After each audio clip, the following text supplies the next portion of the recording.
our bodies don't lie. Our bodies guide us when we can slow down long enough to listen and tune in, even if we don't understand or we can't label what's happening in a way that we know what it is, but we know Hmm. something's happening. It's learning how to listen in a different way, not just sort of extrapolate intellectually and Yeah. overly analyze. You Yeah. need The both. overstimulation that doesn't lead anywhere. Yeah, you need both. Hello, everyone, and welcome to the Business of Learning podcast. My guest here today is Veronica Vaiti, who is a co-founder at BHAVA Therapy Group.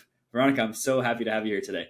Thank you. Thanks so much for inviting me on. I'm Yes, happy I'm to excited to talk. have this conversation. We've had a couple other conversations in the mental health slash therapy space, but tell everyone a little bit more about you, about BHAVA Therapy Group, what you guys are all about, who you're helping, and any context you want to share about the company. Sure. Well, BHAVA Therapy Group is a product of both my husband, Amir Levine, and myself. We created it. The concept of it came up in sometime in the 2000s. I know I always wanted to have some sort of practice that was focused on wellness and Hmm. self-care and self-betterment and self-improvement and healing. And there was always sort of a seed for that. And the impetus really was born out of our shared experiences of working in different settings, mental Hmm. health clinics, chemical dependency clinics. I worked prior and previous life before I went to social work school. I work in finance and public relations. So I had Hmm. experience both in male dominated environments and female dominated environments and corporate Hmm. and business environments. But mental health and the well being of the people that I was with was always central to my being and was top of mind for me. And my Hmm. husband had previously worked in hospital settings and he had built out teams there. And we both had experience traveling and teaching as part of continuing education programs. And Yeah. um, really, I think it was born out of our shared mission and commitment and our shared value base of how important it is to have a healthy, safe, and nurturing work environment. Hmm. Having had experiences of working in some environments that maybe wouldn't qualify as being so Yeah. healthy, safe, and nurturing, and especially in the mental health field, it was Hmm. really astounding to me personally in some of the experiences I had where I had worked in some great settings where the team was really invested in each other. And Hmm. that did translate to the work they did with their clients. But then I'd worked in some quote unquote, what you would probably classify as somewhat toxic Mm. mental health settings. And that really was kind of mind boggling. I'm like, we're here to help other people heal and feel good about themselves and the choices they're making in life and the work they're doing. And yet, this is not healthy or supportive of the Mm. therapist at all. So it was sort of like a mission to create that. We felt like we could do this, you know? And that's sort of where it came from. That's amazing. And I'm wondering from you, based on the experience that you've had, obviously that caused you to create the company. But what do you think are some of the biggest mistakes that companies or just in general people make when thinking about mental health that doesn't allow them to have that perfect or not a perfect but the better environment for their own mental health, and it takes it away and creates that toxic I guess that we can always just input that in that slot, that toxic environment that nobody Right. likes to be a part of. I think there's a lot of factors.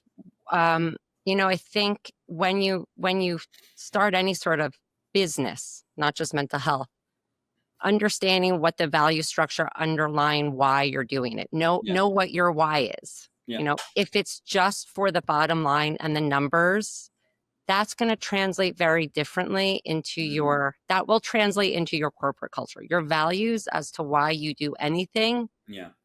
come out in your actions, whether you like it or not, Yeah. right? They'll reveal themselves to you. Hmm. Um, I feel that in the different experiences I've had, um, the last place that I was at, which I would qualify more as toxic, it came from, I think it was an old, archaic sort of dinosaur of a social service Mm. agency in New York City. So there was some really old and staid and probably some processes and systems that hadn't been reflected upon or reevaluated or refreshed. Sure. And then that boiled down to, at the time, the directors and the supervisors, it was hierarchical in a very,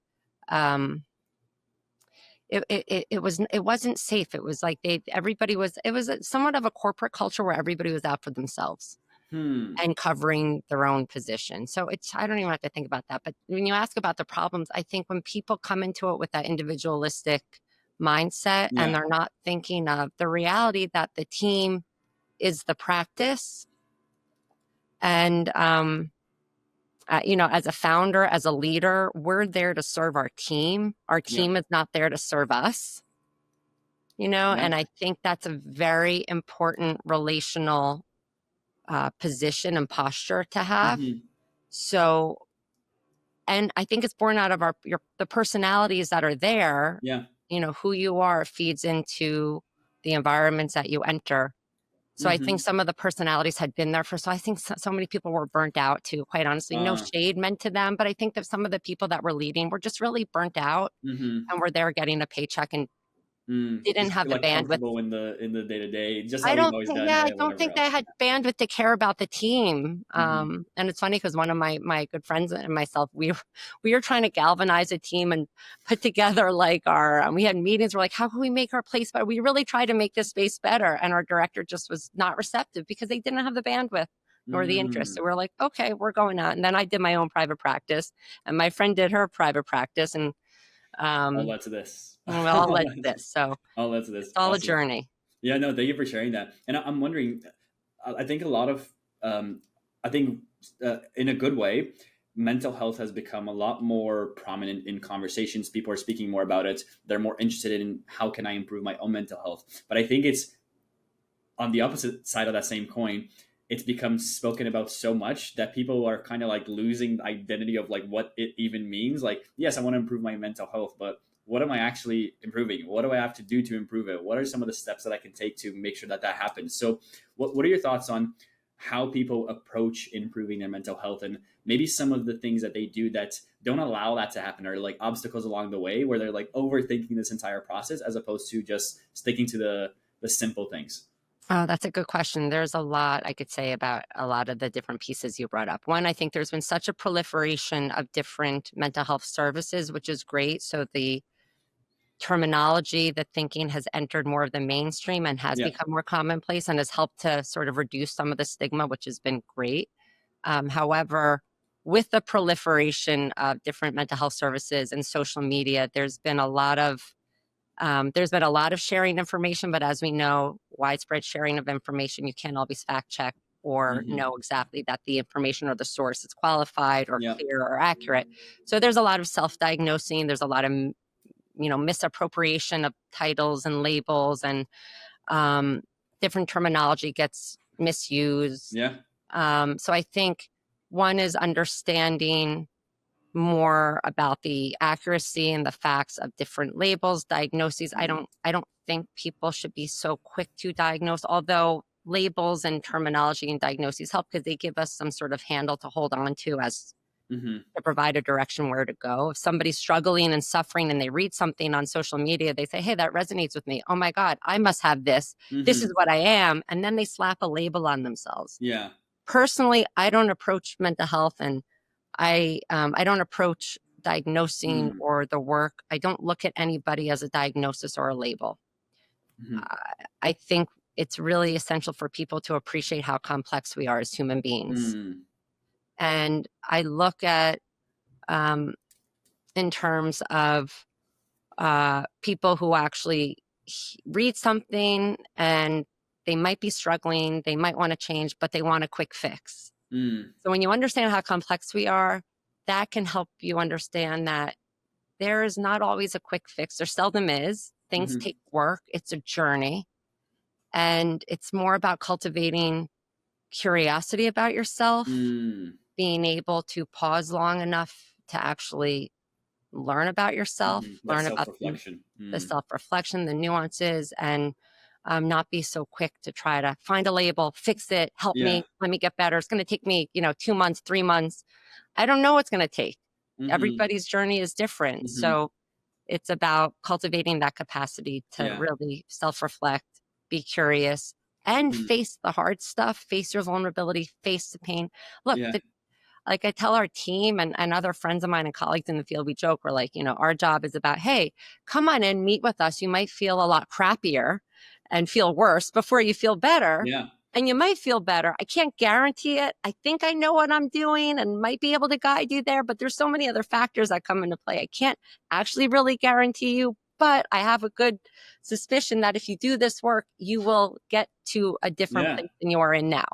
Yeah, 100%. And I like the quote, disruption always follows intention. So if you want to go to the Mm, gym, it's going to be, you're going to be weaker before you're stronger. If you want to do anything else, if you're going to start, I don't know, learning about tech, you're going to be really bad before you can be really good. Just yes. as with learning with your mental health, it's going to suck at first because it's going to start like revealing all the hidden secrets or whatever that you have. So it's going to suck, but then it'll get better. So Right. that reminded me of that disruption And it always might follows not suck intention. so terribly for everybody. Yeah, that's true as well. Yeah. Some people might, well, I used to have one client that used to walk out of my sessions and they would say, it feels like yoga for my mind, and it was so sweet. And I'm like, you just did some really deep work. Like, no, I know, but it's just yoga for my mind. And That's funny. that always stayed with me because that was really beautiful. I have a background in yoga too. So Well, that's, it's like a tight end. Interesting. That's yeah. interesting. And I'm wondering, on what you were saying about labels. How dangerous do you think it is, especially the youth nowadays who see something online, they grab this label, they put it on themselves. How dangerous do you think it is for them to use that as a crutch for this is how I am, and there's nothing I can do about it, and whatever the situation might be? Do you think that that's something that is happening more often, and then there are some underlying things to be wary of when approaching a situation like that? Yeah, I think that you said, how dangerous is it? I think, look, labels can be limiting, but labels can also be very instructive and informative. So it depends on Mm, what you do with the label and how firmly you hold on to it and tightly you identify with it. mm-hmm, So I think it's always important to kind of explore and suss out, what is that label? You heard this, you read about this, mm, this resonated with you. I would lean more into understanding where in you did that resonate? mm, How did you know that felt in alignment with you? mm-hmm. And what's your capacity or potential for wanting, wishing, hoping, imagining that things could shift for you? Yeah. Because sometimes people hear a label where it can become dangerous is either when it becomes limiting is when they hear a label and they think, this is who I am and this is what I will be Mm, forever. mm-hmm, And that's, I think, the danger in people attaching to labels. Um, and also the other side of it is when people label others. I mean, how mm, prevalent is that today? yeah. And that's part of much of the danger we find ourselves in as a society is Mm-hmm, people label others and then it becomes polarizing. Then you're the mm-hmm, other rather than how is it that you feel or believe that? mm-hmm. I want to understand where and why that's meaningful to you. Mm-hmm. Sounds like it always goes back to that self-reflection, if it's internally, if it's externally as well. Just really analyzing what's going on and figuring out, is this something that I actually believe in? Why do I believe in it? All those things as Right. well. Yeah, and really feeling into it because we could Mm. analyze and we could explore. Yeah. That's like psychoanalysis is a brilliant practice. It's so intellectually stimulating, but you could spend your whole life on the couch Mm-hmm. ruminating, reflecting, analyzing, thinking it, but you've got to feel it. Mm. You've got to know our bodies don't lie. Our bodies guide us when we can slow down long enough to listen and tune in. Even if we don't understand or we can't label what's happening in a way that we know what it is, but we know Mm-hmm. something's happening, it's learning how to listen in a different way, not just sort of extrapolate intellectually and Yeah. overly analyze. You Yeah. need The both. overstimulation that doesn't lead anywhere. Yeah, Just you need both. yeah. Okay, amazing. Very, very good. Awesome. I want to shift the conversation a little bit more, Sure. Veronica, just about the business itself. Hmm. Obviously, now you guys have something that's going on that's really great, but I'm assuming it wasn't all rainbows and sunshines the entire way through. So, talk to me a little bit more as you guys were in the beginning stages. What were the challenges that you were facing back then, and how are they different from the challenges that you possibly face now? Well, I think it's a constant state of evolution, Mm-hmm. just like in parenting. We started the practice, our kids were toddlers, Mm, and now we have teenagers. So it's been very interesting to have this parallel process of growing a group practice, which we really feel is our other family Mm. and our family. I think that not fully comprehending what was going to be required. And Mm-hmm. then, I used to wear a lot of hats. I did the billing, I did the intake, I did um, everything from, cleaning the toilet to, putting together furniture for the office, my husband and I. Mm-hmm. And as we grew, and you have more people is more responsibility. More responsibility requires more of you. Mm-hmm. So part of the process was learning how to relate to the responsibility that was growing. Mm-hmm. And as our practice grew, it was learning how to actually manage people that aligned with the values we held, which is the Mm-hmm. why we did it in the first place. I think there Mm. was a real, um, there's definitely been lots of growing pains. And I think the other piece is learning how to look at those points of quote unquote growing pains as instructive Mm-hmm. and not something to beat up on ourselves about, or like, Mm. oh, why did we do it that way? It's like, okay, Mm-hmm. this is happening or this happened. This is not how we want it to go down in the future. What do we need to do differently? What systems are in place Mm. we need, what processes, what people. Yeah. And one of the Mm-hmm. beautiful things is as we've grown, because we started with 2 therapists and now we're nearing 30 therapists and, other people of our team who are part of the management team. Mm-hmm. We've learned to build out, and people have grown from within, which has been Mm-hmm. really powerful um, and special for us Yeah. because we've seen people grow and evolve in their roles. So as we've evolved, they've evolved, and that just keeps happening. So Mm. that's been really gratifying Yeah. when we stop and think about where we are now, 10, 11 years in to the beginning. It's like, wow, Mm-hmm. what a journey it's been. Yeah, We're for not sure. done. We're not I done know. yet. So Yeah. 100%. And you mentioned growing pains. What if you were to say like right now, and I'll actually tie this into a question that I've been asking everybody. So you're gonna be a victim of it as well, but in a more formulated way. So when you mentioned growing pains, what do you think what's the hardest part about growing your business? And I'll tie that into the question that I've been asking everybody, which is, let's say you had a magic wand and you could just wave this amazing wand and it can solve just one thing in the business. I know there are often many that were like trying to prioritize, but just one thing, an obstacle, a challenge, a hurdle, whatever it might be.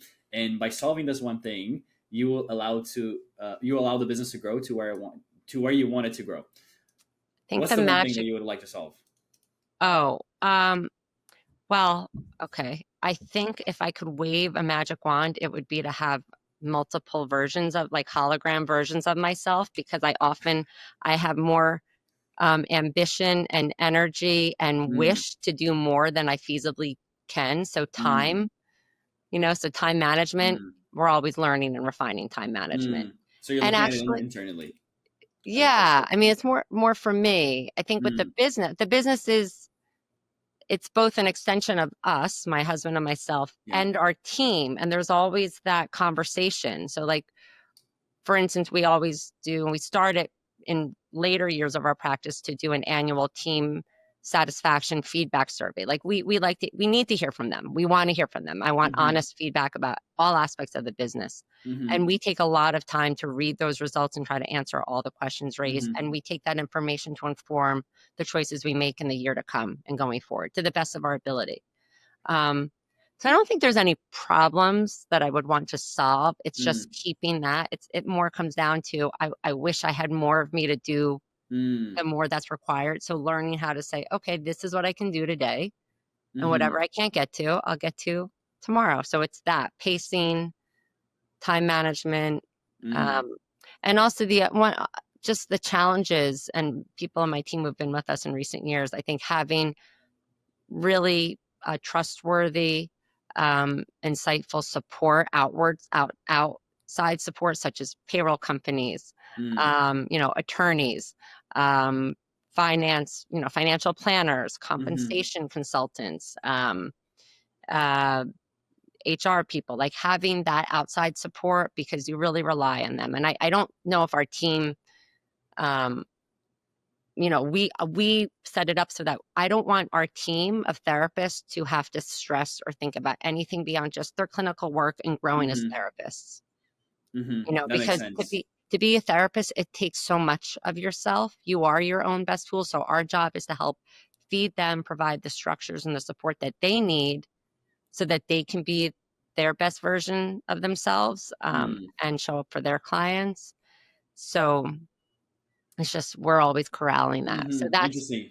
that's So, been the so challenges, if I you were think. to clone yourself, it's taking care of all the management things, taking care of like, hey, how are we getting more people through the door so we can help more people? Taking care of the marketing, taking care of selling these, I Marketing. guess, selling these people into getting into the room with the therapist, just doing all those things. Is that There's a sound about right? lot of different pieces to this puzzle of That BHAVA. makes sense. And we're That just makes one sense. little practice. I You know, I know. think there's so many small, like, more power to business owners of all, fields, because it requires a lot. Sure, Um, one hundred and, percent, one hundred and it's percent. not for the faint of heart, for Yeah, sure. definitely not. Definitely not. If somebody wants an easy life throughout their entire life, entrepreneurship is not for them. 1000%. I had somebody reach out to me who was interested in starting a group practice, and they were like, how did you do it? I want to learn. And I said, my question was like, why do you want to do it? They said, well, I want to earn more money. I said, that's great. There's nothing wrong with that. You need to understand what's going to be required of you. And if that's your primary goal, just know that how that sits with you energetically and how that might be conveyed, and think about what type of practice you want to have. How do you Mm, want the people who are going to work in it? How do you want them to feel? mm, That was also very instructive. And that was a jumping off point for Amir and myself when we started this. Like, how do we want mm, people when they come to work with us? How do we want them to feel? mm-hmm. Awesome. I And like that. I like that that main thing. Yeah, I mean, that's really important. And we reflect on our own experiences. That we know how we felt when we worked in great environments, and we know how we work when we felt in not so great environments. Yeah, 100%. Yeah. 100% makes total sense, and it's just having that that self reflection again to just like analyze those things. Yeah. I have a final question here for you, Veronica, which is actually not a question from me. It's a question from our last guest to you, and they Oh, had no idea who you were. And there's a pre-frame to this question because they were more in the, I guess, the education space. So they oh, asked you a question that was more in the educated slash school space. So I'm wondering to hear your thoughts on this. You ready for it? I'm ready. Here's the question. What do you think the classroom of the future will look like? Like likely 5 years and ahead. Hmm. So you have a couple of kids in school. What do you think the classroom I of the do. future will look like for the Well, rest of the kids? I don't know, but I could tell you what I would like it to look like. Okay. I would like it to look more free form, uh, to provide diversification as best as possible to meet the wide array of needs of the kids in the Mm, classroom.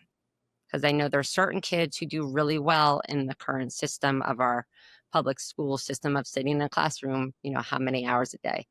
For many kids, that is quite uh, demoralizing mm, and not healthy for them. So, mm-hmm, more experiential learning, more project based learning, mm. more movement, Yep. more grounding, more invitation for self reflection, right?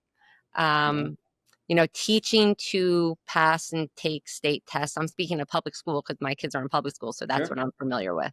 I'm sure there's private schools that do a whole bunch of different things, and if they Of exist, that's course. Sure. great. I wish I could find them for my kids. But yeah, I mean, I think that education is so central to our formation, and Mm-hmm, to not think of education as something we have to do that's a drag, but to make it more interesting and exciting, mm, and like something I want to do, and to understand what a gift. There's this documentary. I don't know. I'll try to say this real quick. There's a documentary. I showed it to my kids about um, children all over the world in these really remote locations, and the journey. mm-hmm. I forget what it was called because I can't remember titles. It's okay. The journey they would take to get to school. Uh-huh. Oh yeah. If anybody here's listening knows that documentary is, it's amazing. I showed it to my kids because I'm like, I want you to understand, Uh-huh. like, school is not a chore or an obligation. It's an opportunity. It's a Mm-hmm. gift. Yeah. And somehow the way it's set up is that, and teachers have such a challenging job. Mm, My hat's off to them because it is really hard, especially in this current state of time for what mm-hmm. to contend with. But Yeah, I think that's what I would like. I would like it to Awesome. be more opportunities, more diversification, more room Yeah. for creativity and movement and free thought. Yeah, I like that answer, especially the movement part. I'm always a big proponent of movement, the health wise, exercise, all those things. So I love that. Veronica, thank you so much for your time. This has been such a great conversation. Where should people go if they want to learn a little bit more about you or maybe about BHAVA Therapy Group? Sure, they can visit us online at bavatherapygroup.com, spelled B as in boy, H as in heaven, AVA therapygroup.com. Um, or, look us up or call us at 646-389-5801 if anybody's interested in therapy or thinking about starting therapy. Or we also offer continuing education classes to other mental health providers, and we'll be Hmm. posting more of those in the future. Amazing. Veronica, thank you so much for your time. And for anyone else that's Thank you. watching, I'll see you on the next one. Take care. All Thank right. you. Thanks for having me. Have a great day. You as well.